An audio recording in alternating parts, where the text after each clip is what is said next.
Olá pessoal, bom dia. Nós vamos falar hoje sobre a característica e a classificação das plantas. Está na página 33 da apostila, então vamos acompanhar aí as características das plantas e classificação também. As características gerais das plantas. As plantas, a área de estudo das plantas é a botânica, tá? E os pesquisadores que estudam, que se dedicam ao estudo das plantas são chamados de botânicos. Eles podem estudar partes diferentes, né?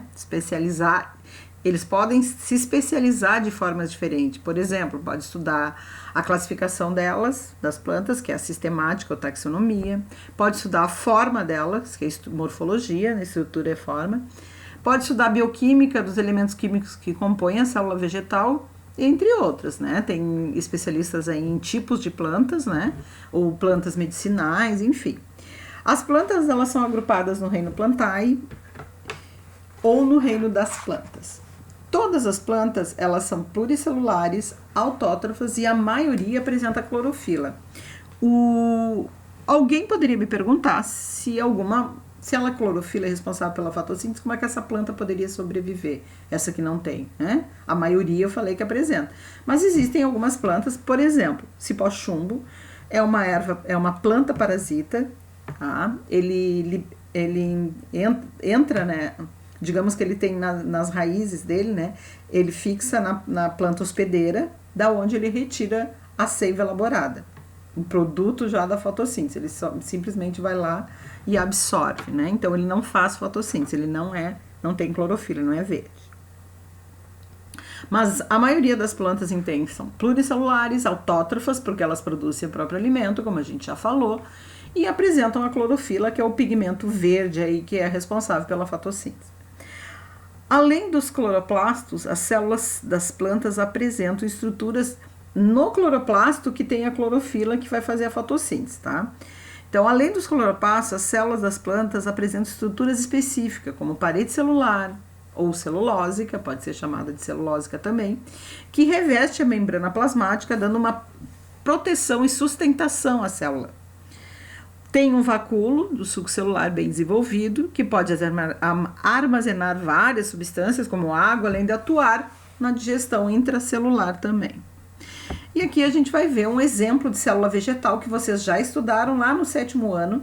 No 6º ano vocês viram a diferença entre os dois tipos de célula, célula animal e célula vegetal. Inclusive fizeram maquete, lembra? Então, aí nós temos a maquete de bolo, né? Os que eram meus alunos. Aí nós temos então a célula vegetal. Vocês observem ali as partes que uma célula, as organelas que a gente já estudou ano passado, né? Só que a célula vegetal, ela é bem específica, né? Ela apresenta as organelas que toda célula animal apresenta, mais algumas. Então, ela tem, para diferenciar dos outros tipos de célula, da célula animal, por exemplo, ela tem a parede celular, que é rica em celulose, de onde se extrai o papel, né? Pode fazer, são fibras, né? Ela apresenta também o cloroplasto, onde tem um pigmento, tá ali o cloroplasto mostrando, né? Onde tem o pigmento chamado de clorofila, que é responsável pela fotossíntese, que nas partes verdes do vegetal que ocorre essa parte de fotossíntese aí, que é a produção da matéria orgânica, né? E aí os outros, tem um vacúolo, né, de suco celular bem desenvolvido, que armazena inúmeras substâncias, né? Então aí tá a estrutura que a gente já estudou, só para a gente reforçar o estudo do ano passado, falando da célula vegetal. Agora porque a gente está falando das plantas, né? Falando um pouquinho sobre a fotossíntese e a respiração celular, né?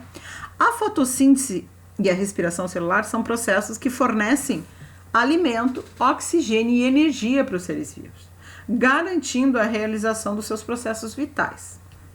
Respiração celular ocorre na célula, a fotossíntese na parte ali verde do vegetal, né, nos cloroplastos.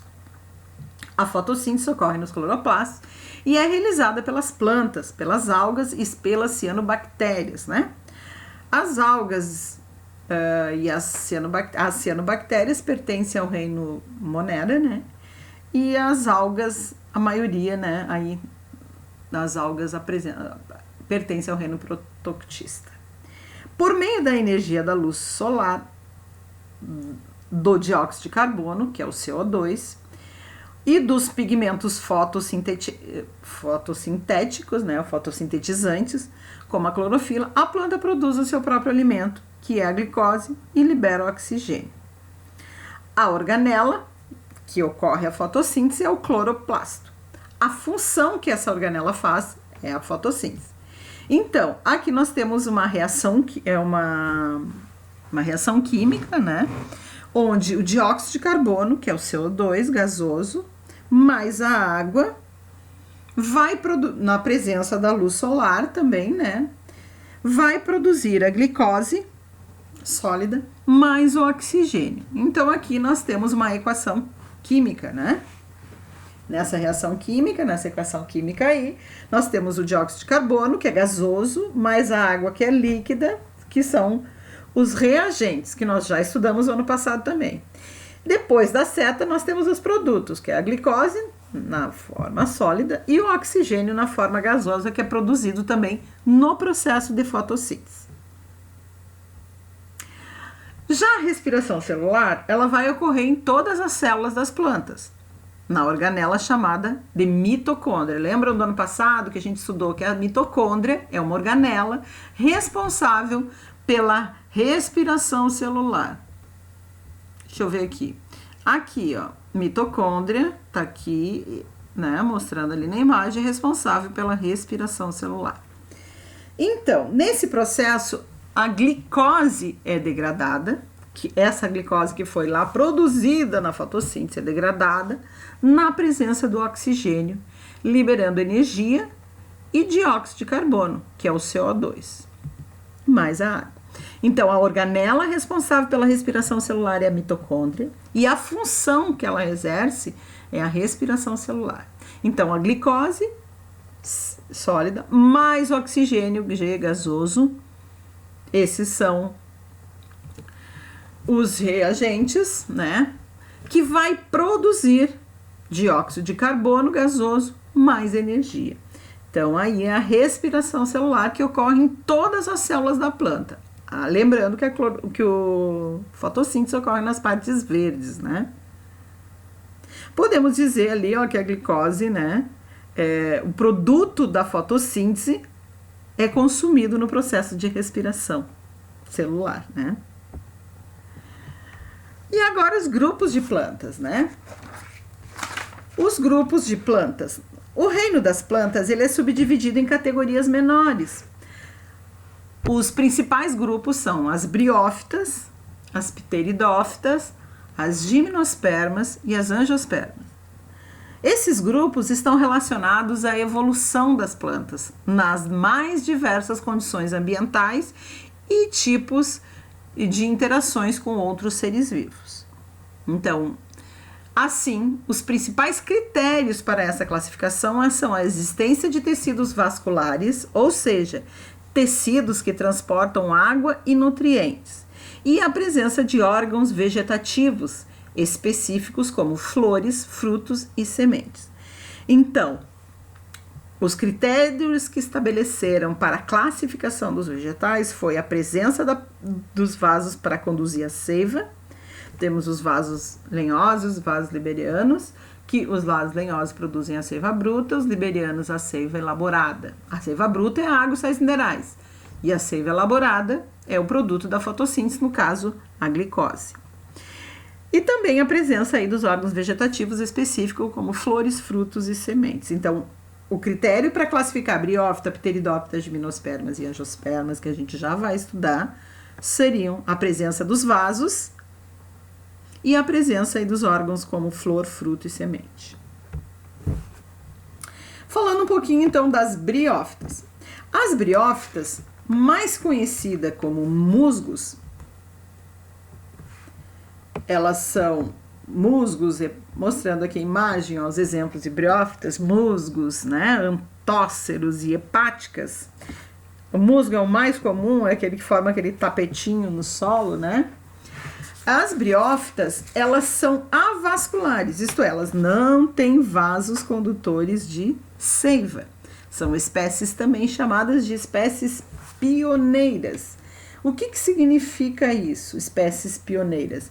Espécies pioneiras, elas são aquelas que se desenvolvem primeiro em ambiente, geralmente sobre rochas. Elas são fundamentais no processo de ocupação do ambiente terrestre e desempenham importante função ecológica, pois produzem substâncias que auxiliam na fragmentação das rochas, iniciando aí a formação do solo. Então, por isso, as briófitas são consideradas plantas pioneiras, espécies pioneiras, né?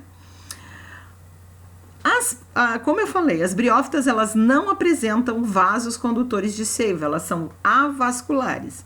E em virtude disso, são plantas de pequeno porte, são plantas pequenas, porque não tem um vaso condutor que vai conduzir essa seiva, por exemplo, a uma planta que tenha 20 metros, uma árvore com 20 metros. Ela não consegue. Por quê? Porque precisa ter um vaso para a água chegar até a folha lá na superfície dessa planta. Então, normalmente, essas plantas são pequenas, são de pequeno porte, né? Elas são bem pequenininhas, elas não crescem muito, por conta da falta do vaso condutor de seiva, tá? O transporte da seiva, a água e sais minerais, das briófitas, ela vai ocorrer, mas de célula para célula, por difusão. Uma célula se enche de água e vai passar para outra por difusão aí, ou passagem de água aí, né, de uma célula para outra célula. Por isso elas são de pequenas, né, e ocupam locais úmidos. A presença, outra importância aí do local úmido, elas viverem em ambientes úmidos, porque elas dependem também da água para sua reprodução. A reprodução das plantas, das briófitas, ocorre, né, no geral das plantas, por alternância de geração. Na fase sexuada, a água, uma gota de água, é necessário para transportar o gameta masculino até o feminino, porque vai ter o musgo masculino e vai ter o musgo feminino. Mas essa parte mais específica da reprodução é conteúdo mais para o ensino médio, que é mais específico da reprodução das briófitas. O que a gente tem que entender é que na fase sexuada, a reprodução sexuada, alternância de geração significa alterna o ciclo sexuado e assexuado no processo reprodutivo do vegetal. Então, na fase sexuada, a água transporta o gameta masculino até o feminino. Na fase assexuada, formam-se esporos que caem no chão, germinam e originam uma nova plantinha. E aí os exemplos, então, de briófitas, né, como eu falei, os musgos, os antóceros e as hepáticas, né?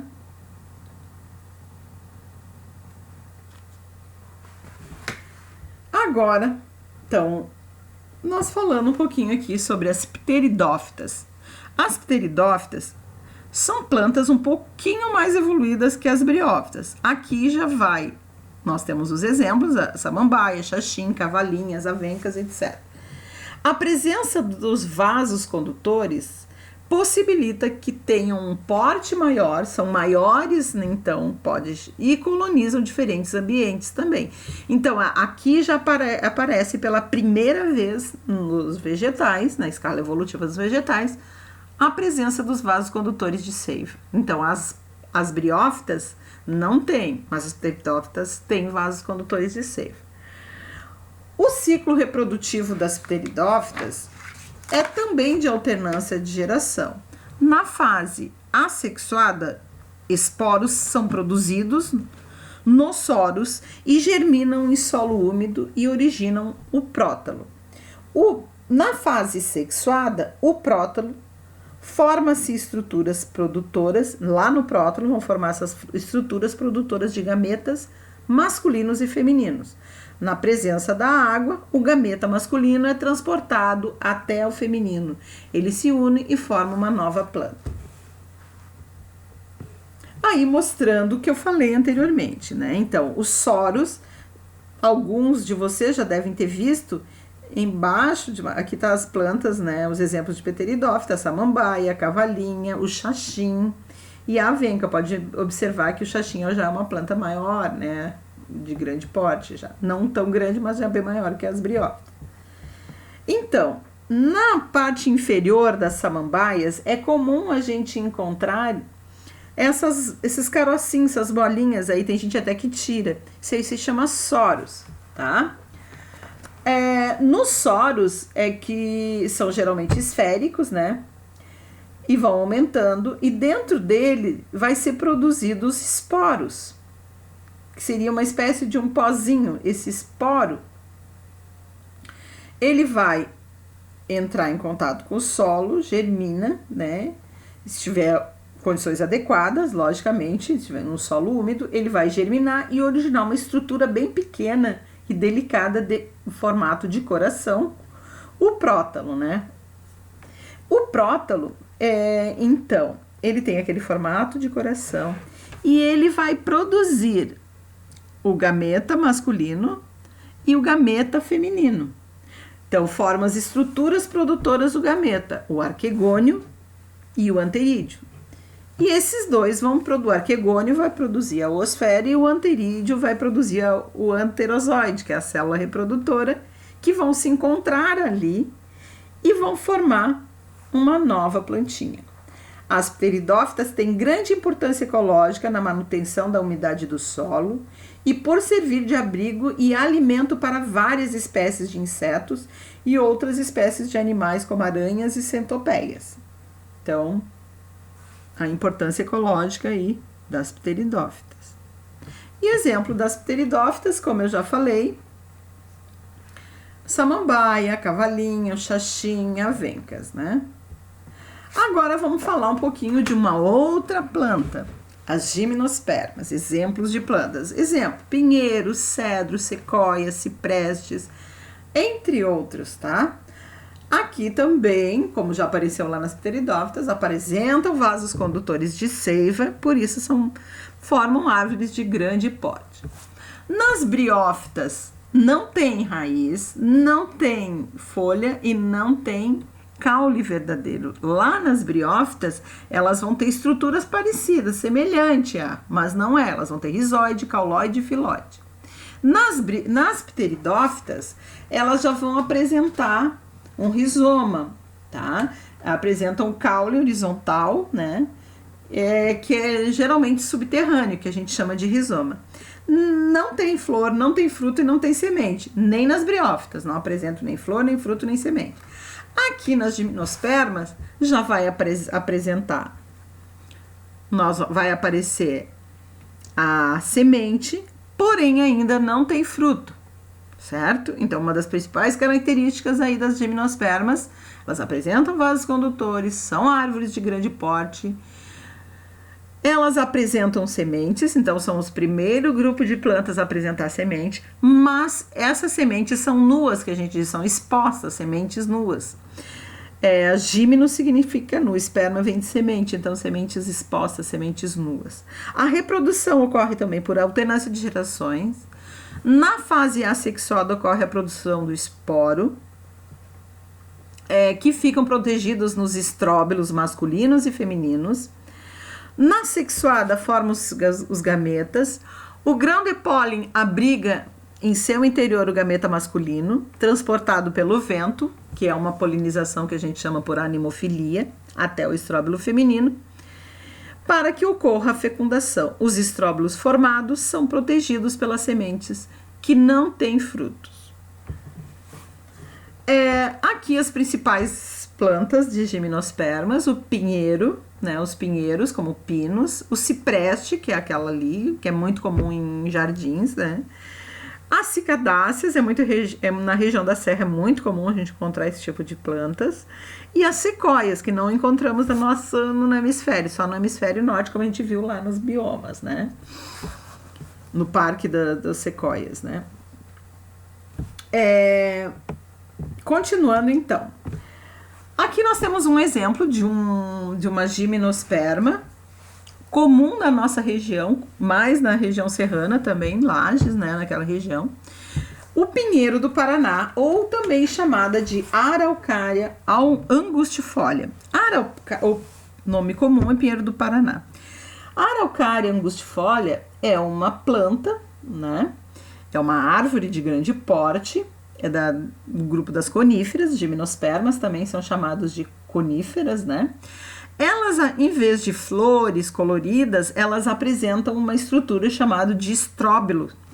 Então, essa araucária, ela tem o estróbilo feminino e o estróbilo masculino em plantas diferentes, certo? Elas em plantas diferentes, ela apresenta esses dois estróbilos. O estróbilo feminino é um pouquinho mais arredondado, o estróbilo masculino, ele é mais formado mais comprido, né? E ali embaixo nós temos a semente do pinhão. Então, nós não temos, essa planta não apresenta fruto. Mas as flores dela são chamadas de estróbilos, ou cones também. Por isso são chamados de coníferas, tá? Então, a anemofilia faz com que o transporte pelo vento do grão de pólen, que é produzido no estróbilo masculino, vai até o feminino, onde acontece a fecundação e a produção aí da semente. Dentro da semente, a gente encontra o embrião que, em contato com o solo, ele germina e dá origem a uma nova plantinha. Então, essa é as gimnospermas. Apresentam sementes, mas não tem fruto. E as angiospermas? As angiospermas são as plantas mais comuns, que a gente encontra em todos os ambientes, mais conhecidas aí. Exemplos dela, nós temos todas as plantas que apresentam frutos que vocês podem imaginar. É um grupo de vegetal de maior biodiversidade do planeta. Apresentam vasos condutores, óbvio, do transporte da seiva. Apresentam flores e apresentam frutos. Então, aqui elas apresentam frutos, diferente das gimnospermas, que não. Anjo significa urna. Esperma vem de semente. Então, a semente é protegida por uma urna. No caso, essa urna seria o fruto. Os frutos servem de alimento. Eles primeiro, a função principal do fruto é proteger a semente. Os frutos servem de alimento a muitos animais que transportam essas sementes para outros locais onde elas podem vir a germinar. As flores das angiospermas são os órgãos reprodutivos delas, responsável pela produção de gametas e onde ocorre a fecundação. Com a fecundação são formados as sementes e os frutos. Agentes polinizadores como insetos, pássaros e morcegos são atraídos pelas cores e formas e cheiros das angiospermas. E aqui eu coloco para vocês as principais angiospermas, né? As angiospermas são fundamentais aí para, né, dispersão e para alimentação de várias espécies, incluindo principalmente a nossa, né? Todas as espécies utilizam elas como alimento, né? Aí nós temos a laranjeira, o milho, a orquídea, são todas angiospermas. Então, pessoal, por hoje é só a introdução aí das plantas, né, características gerais e a classificação delas. Depois nós vamos estudar as estruturas vegetativas e reprodutivas dos vegetais, certo? Um beijinho para vocês.